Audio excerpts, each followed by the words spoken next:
Good afternoon, everybody. Did that look stupid?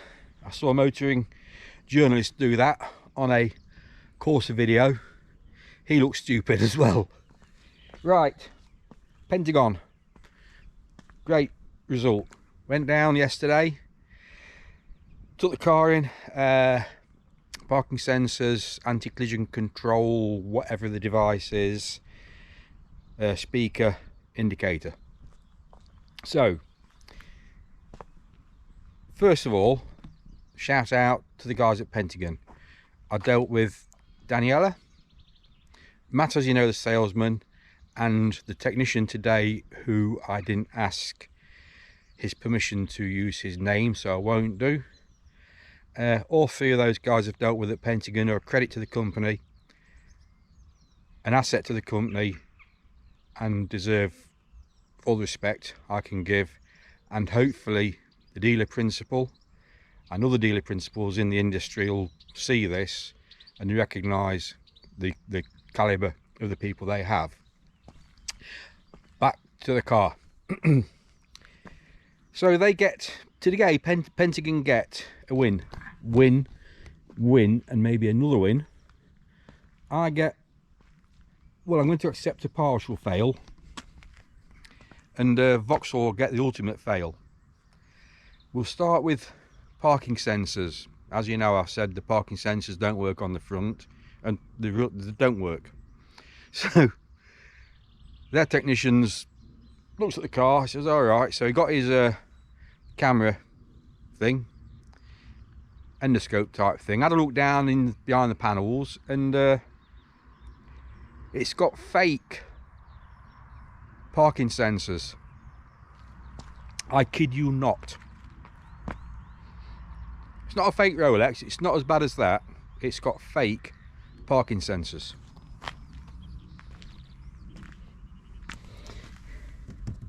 One, two. Whilst we're here, this is a radar sort of thingamabob, which is to do with something else that we're going to look at. So it hasn't got parking sensors, the fakes. Anyway, they're going to give me a price for parking sensors. I think it'll be a useful addition to the car, because I'm going to keep it for, you know, well, my cars last me about 12 years normally. Let's go and jump inside and have a look, see what we can find in there.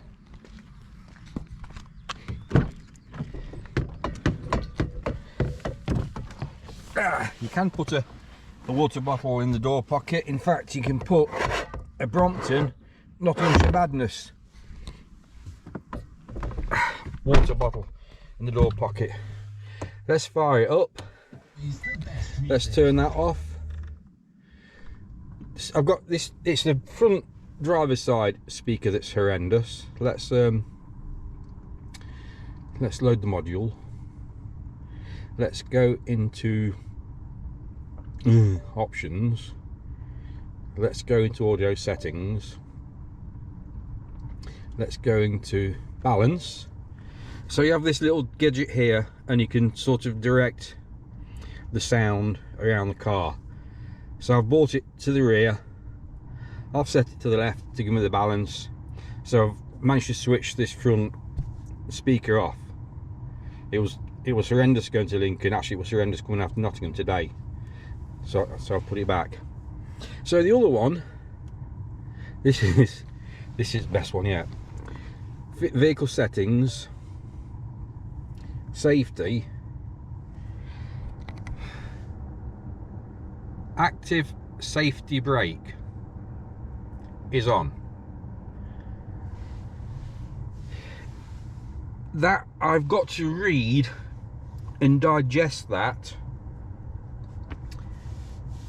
I don't believe I can read and digest that. If anybody has read this, managed to digest what it does, let's have a look. Collision risk distance. Please adjust the alert distance for risk of collision. Far. Yeah. This has yet to respond to my driving, and I've tried to make it respond. I don't get it. This is me talking, not Pentagon. I don't get it. I don't grasp what this is whatsoever, because it's done 3,668 miles. So I've done 300 miles in it. Yeah, over 300, and I've done about 370 miles in it. That has done nothing. That has done absolutely nothing. Diddly squat. You can switch it off. You can switch it on. So anybody who knows what that is, please let me know. Vauxhall, if you listen to this, or whatever your name is, Stalios, Santos, Stilios, whatever it is, whoever. Why would you build a French car? Because it is a French car. Why would you build a French car by a man with a Greek name? Anyway, is that racist? Probably so. Anyway, I've said it.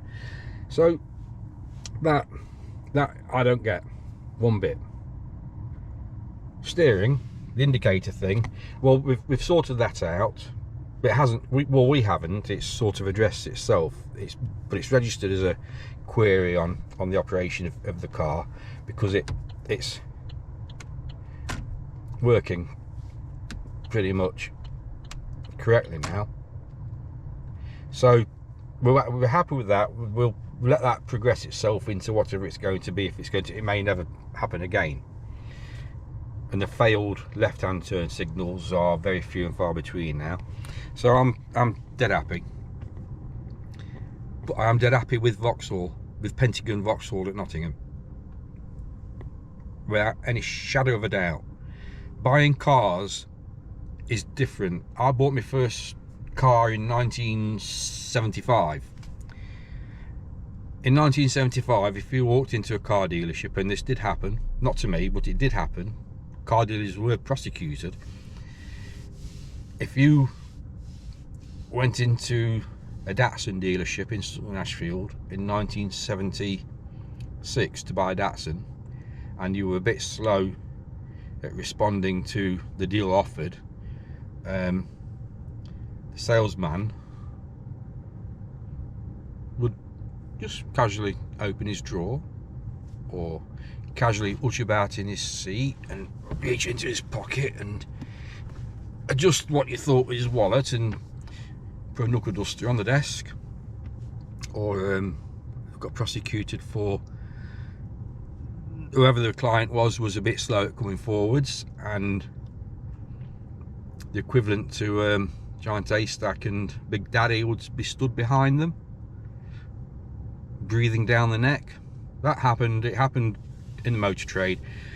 Thank God those days are gone. Thank God we've got to such a professional establishment where we are now. I mean, this is my first dealing with motor trade with a new car for 8 or 9 years, and I think it's different to then. Go back 2 cars, 3, 4 cars before that, 2 of them being Vauxhalls. The dealership was a different ball game. The front of house was always brilliant, but the bit around the back was terrible. Another French manufacturer, I had 2 new cars off probably 2 previous cars to that. They were actually a horrendous company to deal with, and a horrendous product as well, twice. Well, that's where we are. Motoring industry is in a far different place to what it was. This is brilliant. I'd say it's brilliant. It's a motor car. That's all it is. It goes down the road. It goes from A to B very smoothly, very quietly, very swiftly, and essentially faultlessly. So I reckon it's knocking me back at just over £3 for 100 miles. But I have changed my electric tariff and stuff like that since, and I've learned to drive it better. I've found it wasn't in eco and it's in eco now, so let's see how that goes. So let's progress videos on the basis of running costs, living with it, and everything else. So again, big thumbs up to you guys in Nottingham. Big thumbs up to the guys in Mansfield. They did what they could at Pentagon to sort me out, but ultimately that was a fail by Vauxhall, as in Vauxhall the company who run it. That was a fail on their half, because there was one they was going to have, but Vauxhall failed. So they've 2 down to Vauxhall. I reckon Pentagon are 3 up, and I'm half a point down. I only hope I can pick myself up to the level of Pentagon. Thank you for watching. Thank you for listening to the ramblings. Thank you, you 3 guys at Pentagon. I really do appreciate what you've done, and I really hope your dealer principal does watch this and recognise who you are and what you do and your contribution to the company. And if he doesn't watch this, that would be really sad. Not that I'm any great influence, I'll probably get 30 views or something like that. All the best, guys. It's I don't know if I said it's March the, oh, I've got a thing here, it's March the 4th. It's 12 degrees centigrade outside, it's 18 degrees centigrade inside, perfectly comfortable. And the sky, I'll hop out, I need to show you this, because I've been talking to somebody about colour in the last couple of days. The sky is our British national grey, or hues of British national grey. British national grey being the national colour of Great Britain. So that's me done on the video. I get this on today. Thank you very much. I'm going to look around this wonderful building at this undisclosed location in North Nottinghamshire. Thank you.